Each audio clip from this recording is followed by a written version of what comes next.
আসসালামু আলাইকুম। Hello everyone, কেমন আছেন সবাই? আশা করি সবাই আল্লাহর রহমতে ভালো আছেন। চলে এলাম ইউটিউব চ্যানেলে নতুন একটি ভিডিও নিয়ে। তো অনেক দিনই ভিডিও ছাড়া হয় না, তো আপনারা সবাই পাশে থাকবেন, তাহলে রেগুলার ভিডিও ছাড়বো ইনশাল্লাহ। তো আজকে হচ্ছে উস্তা দিয়ে ডাউল দিয়ে রান্না করব।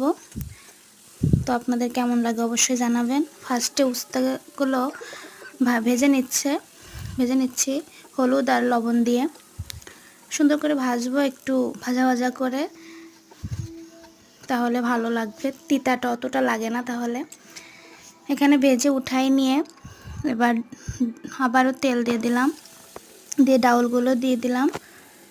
ডাউলটা লবণ হলুদ দিয়ে হালকা একটু কষিয়ে নিয়ে তারপর পানি দিয়ে দিব।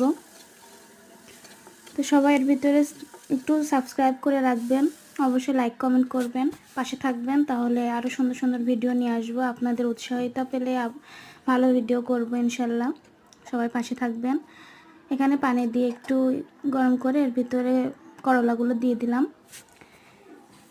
এবার ওর ভিতরে ফোড়ন দিব। করলাগুলো দেওয়ার পর ডাউলটা একটু ফুটান্ত হলে তারপর নামিয়েছি, ওইটা আর কি ভিডিওতে স্কিপ করে গেছে। এখানে ফোড়ন দেওয়ার জন্য রসুন, শুকনো মরিচ, কিছু জিরা, তেজপাতা এগুলো দিয়ে ভালো করে ভেজে ওর ভিতরে আর কি ঢেলে দিব। একটু কালো জিরাও দিয়েছিলাম। এবার দেখেন লাস্ট মোমেন্টে কতটা সুন্দর লাগছে, এটা খেতে আসলে অসাধারণ হয়েছিল। তা আপনাদের কেমন লাগলো অবশ্যই জানাবেন। এই যে আজকে ছিল শাক ভাজি, লাল শাক ভাজি আর ডাউল রান্না, নিরামিষ ছিল। কেমন লাগলো অবশ্যই জানাবেন সবাই।